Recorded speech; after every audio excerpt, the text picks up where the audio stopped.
What's up, guys? Welcome to Daily Dose of Reddit. This is your host, Zach, and today's subreddit is r/ProRevenge. This story's called, That's Not Your Car, Lady. So this happened around 2008. My buddy Brock had gotten out of the military after 10 years. He'd started in the Marines, but transitioned into the Army for the last 4 years before buying a house in Texas.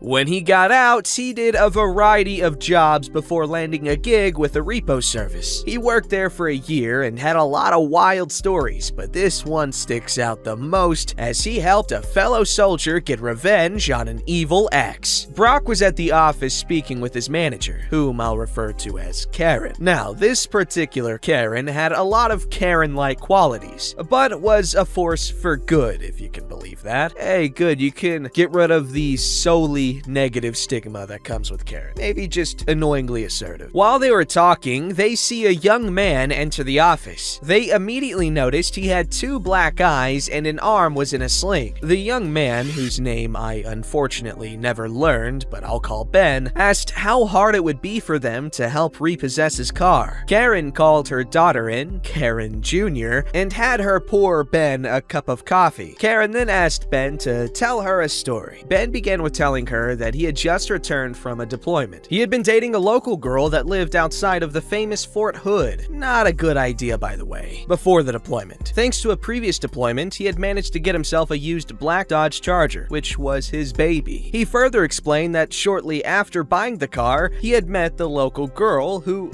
for the sake of the story, I'll call Morgan. Morgan was always asking to drive his car, but he would always decline. When he was getting ready for his deployment, Morgan repeatedly asked if she could borrow the car, but he kept saying no. After much needling, he relented, but on the condition that she take care of his apartment until he comes back from rest and relaxation leave. She agreed. Ben left for his deployment while Morgan took care of his place. When Ben came back for leave, he found his apartment immaculate. He pulled his car from storage, drove to Morgan's. He spent a few days with her before handing her the keys and heading to his home state to visit family before returning to his deployment. He returned again from his deployment and found nothing but trouble. When he walked into his apartment, he found a layer of dust on just about every surface. It was almost like no one had been there in months. When he checked his bedroom, he'd found his room had been torn apart. All of his drawers had been searched and upturned. He tried to call Morgan, but never received an answer. He located his safe, which was hidden, and found it hadn't been touched. He then grabbed his spare key from the safe, called a buddy of his, and they went to Morgan's. As they pulled up to Morgan's, he saw a car there that he initially didn't recognize, but as they got closer, he realized it was his baby. Morgan had the car painted a hot pink and put 24-inch spinners on it. He tried the key just to make sure, and the lights flickered as it unlocked. While his buddy left, Ben went to the front door and Morgan answered. He asked what happened to his car, and she responded, "It's my car now." Ben walked away and hopped in his hot pink mess. As he started it, 4 large dudes came out of Morgan's house, one with a baseball bat, and yanked Ben out of his car. They proceeded to beat the crap out of him in the driveway before his friend intervened, pulling his conceal and carry pistol on the group. He then took Ben to the hospital. I'm honestly not sure if the cops were called on this. I'd assume yes, but even then, Ben said his friend drove by Morgan's house a handful of times while he was in the hospital at random times, and the car was never there. Karen stared at Ben for a bit before asking for the paperwork. Ben handed it over, and Karen had a smile form on her face. She then asked Ben for Morgan's phone number. Ben gave it, but wasn't aware of what was about to happen. Karen handed the phone to Karen Jr., who then dialed the number. Karen Jr. then began speaking to Morgan, telling her that they'd met at one of the local clubs and wanted to know if she was down to party that night. Apparently, Morgan agreed, and the plan was set. Brock parked his tow truck at the club and waited. Sure enough, Morgan showed up with the pink monster, parked it, and went inside with some girlfriends. Brock gave them 5 minutes before he stealthily drove up to the car and hooked it up. As he was pulling it out with the pink monster, Morgan walked out of the club. She saw her car in the tow truck and began trying to flag Brock down, but he was already out of there. The next day, it was business as usual at the office when Morgan called. She was furious that her car was stolen by them and wanted it back. Karen used her best customer service voice, told her if she had the registration, she could come pick it up. Morgan began screaming louder that she was gonna call the cops, at which point Karen sarcastically told her, "Please do," then hung up on her. As this phone call was going on, Brock happened to look out the window and saw Morgan standing next to a car in a vacant lot, throwing what appeared to be a temper tantrum. After Karen hung up, Brock wanted to get her in the car on the passenger side. Karen looked out the window and had Brock verify it was her. She then began to smirk. Karen then proceeded to call the owner of the property Morgan and her friend were occupying. She told the owner about her car and asked if he wanted it towed. The owner okayed it. Brock then drove his truck over to the ladies in the car and introduced himself. They tried to explain that they were waiting for Morgan's boyfriend, but Brock insisted they weren't allowed to park there. They argued and called him every name in the book. Brock then hooked up their car and lifted it partially off the ground, forcing the two to exit the vehicle. They tore into him until he showed them the tow order. While this back and forth was going on, Ben arrived at the office, and Morgan saw him walk in. She ran to the office door and Brock proceeded to lower the vehicle. When Brock went back to the office, all hell had broken loose. Morgan apparently tried to snag the keys back from Ben, but he pocketed them. She began to hit him in his hurt arm and warned Ben that she'd call her friends to finish the job if she didn't get her keys back. Karen Jr. had already called the cops at this point, and Brock got in between Ben and Morgan, even telling Morgan to try hitting him to find out what would happen. Morgan then tried to play the pity card and said she only wanted the keys to get her laptop out for school. Karen asked Ben to hand the keys over to Brock so she could grab the laptop. Brock retrieved the laptop from the car, and as he was handing it over, she rushed to aggressively grab it but knocked it from Brock's hands. Completely furious at this point, Morgan accused Brock of dropping the computer on purpose and threatened to sue. The cops then arrived, and then Morgan began her sob story again, telling the police that they stole her car. The police questioned Karen, and Karen gave her a casual smirk while asking if they wanted to see the security photos. The police watched and listened as Morgan punched Ben several times and heard threats she made about sending her friends after him. The police then turned to Morgan, who had turned ghost white at this point. She tried to back her way to the door, but the police stopped her. They proceeded to ask about the car, Ben's injuries, and who she planned on sending after him. She initially denied everything, but they already had evidence on her beating him up. She was arrested and Ben got his car back. After the cops left, Ben admitted he didn't want to be seen in a car that looked like it was advertising Pepto-Bismol and planned on trading it for a GTO. We later heard through the grapevine that the 4 guys who beat up Ben were arrested. Morgan had ratted them out. Brock had a few more stories, but none of them were nearly as good as this one. Edit. Damn, barely an hour and it's blown up a bit. Thanks, guys. Also, edit 2. Wow, thanks for all the support, guys. I love that so many have enjoyed this story, so I've had a few people try to refute this story, and I assure you this story is true. I have no reason to lie to anyone about this. Also, some people are asking how this is considered pro-revenge. While Ben didn't personally get the revenge, Karen was the instrument of Morgan's destruction. She set Morgan up to lose the car after Ben and his friends couldn't locate it on their own. Morgan's fate was more or less her own doing. She believed that she could strong-arm an injured man with multiple witnesses while making threats. Also, while gang activity was fairly high in the Killeen, Texas area, I'm not 100% on if they were connected to any gangs. I just want to throw that last part out there. Wow, that sounds like a lovely thing to come back to after you were not in the country for months on end. That's crazy. Why did you think that she could get away with that? This story's called Depth from the Grave, a story of money. Depth from the grave, okay.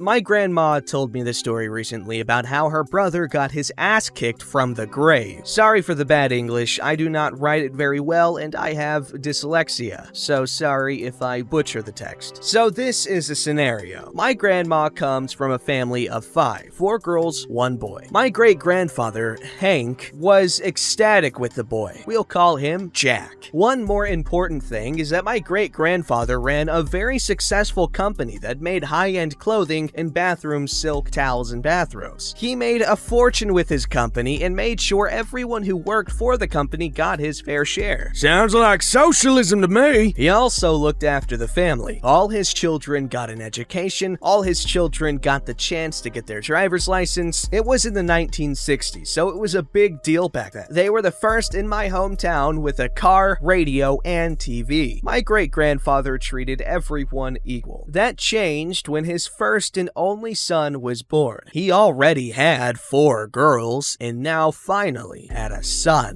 The roadmap was laid out for him. He would be the heir to his company. So began the upbringing of Jack. He was, let's say, a kid with a mouth. This wasn't bad per se. The thing was that his father allowed it. Jack got kicked from his first school. Jack got caught shoplifting. Jack got kicked from his second school. Jack got caught joyriding, and so on and so on. Hank did not sit Jack down and tell him the severity of his actions, but he would shrug it off and tell his wife, great-grandmother, Anna, that they were just childhood quirks. Anna tried to make something out of Jack, but it was a lost cause. Jack turned 18, and Hank decided that it was time to introduce him to the company. The company did better than ever, and the whole family was involved. Jack began at the bottom of the ladder and had to work his way up. This is where Jack began to shine. With shine, my grandmother meant that her brother was not a bright light at school, but he was a hard worker and had a nose for business. Not so much for people. Jack was being an ass as per usual and got married to his first Karen. His first wife was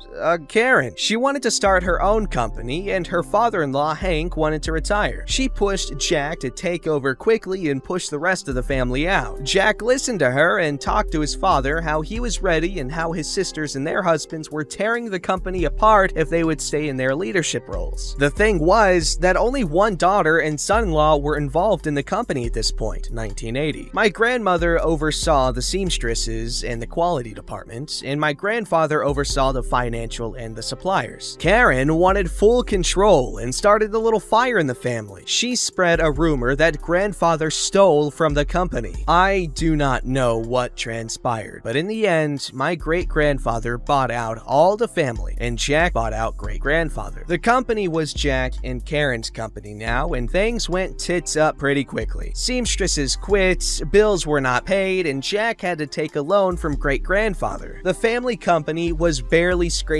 by, and Karen left Jack because he could not provide for her. It became apparent that Jack could not make it work and was looking for a way out. After a while, great-grandfather had seen enough and bought back the remnants of his company and sold it to a bigger company that wanted to expand. This made the wealth he amassed even bigger. He did set up different banking accounts for his children and said that if someone was in need, that they could take money from that account. He told Jack that his cut was smaller as he was the reason he sold the company, and that he was let down by the carelessness his son had run his company into the ground. Jack was angry and told his father that he could make it work if he had more time. It remained a sour point between the two of them. Things went well for a while, but Jack married a second time with a woman named Helen. Helen, like Karen, wanted her own business. Jack agreed and took money from the account in order to start Helen's company. The business was a little barbershop and ran pretty well. They were spending their money on luxury and did not save any money. After a while, my grandmother got a call from her little brother Jack if he could store some goods in her garage. My grandfather did not trust Jack and told him no, and grandmother did not agree, but they agreed to it. A few weeks later, Jack got caught for possession of stolen goods and drug smuggling. It was not a surprise, but nonetheless a letdown for my great-grandfather Hank. This time, he would not help Jack and told him that he would no longer stand behind him. After a few years, Jack got out and was again a divorced man. He married again and divorced another 3 times, and each time he gave these women a business and lavish lives, new cars, big houses, expensive vacations. He drained his money and robbed his emergency bank account dry. He loaned a lot of money from great-grandfather and so on. In 2013, great-grandfather fell ill. It was clear that he was not gonna make it and took his final days in stride. At this time, Jack became very buddy-buddy and started to help great-grandfather sell some stuff. At some point, my grandmother sat down with her father and asked him where the money went for the sold stuff, and great-grandfather told her not to worry about it. He took care of it in his will. After his 95th birthday, he passed away, quiet and in peace. After his funeral, they all went to listen to the will of their father. All except Jack, who had given power of attorney to my grandmother to sign the will in his place. All the children get their fair share, but at the end, the notary public tells them to sign the papers and the inheritance is completely theirs. At some point, my grandmother called my dad. She has inherited some collateral papers, all sorts of papers that stated that someone owed my great-grandfather money. My father said that she has to call a lawyer's office to get the money from these papers. A few days after this call to the lawyer's office, my grandmother gets a call from her brother. Why was she taking his money from the inheritance? My grandmother tells him that she has inherited some collateral papers and that she wants to get the money from them. Jack was furious and told her that that was illegal. Jack was wrong. Great-grandfather had documented every penny his son had loaned from him and constructed his will in such a way that the rest of his children could get that part of their money from their money drain of a brother. Also, great-grandfather found out Jack stole from him. You see, Jack was putting the money he made from the sold stuff in his own banking account instead of giving it to his father. After this ordeal, Jack has not contacted my grandmother or his sisters. He has since then paid everything back and has never seen a penny from his inheritance. Great-grandfather has confided in a letter why he did this. He was done with his son. All the lying, the careless things he had done to his company, all the money he had blown and not taken any responsibility. He gave his final lesson to his son from the grave. Man, it's sad how much that kid was freaking troubled. Like, Jesus Waleezus. Like, it sucks because, like, maybe him not being, obviously him not being disciplined growing up really set him up to be that kind of person. But then again, there are different ways to learn that stuff, but it's just unfortunate. But he did get what was coming to him. Don't forget to like, subscribe, and hit that bell to never miss an episode.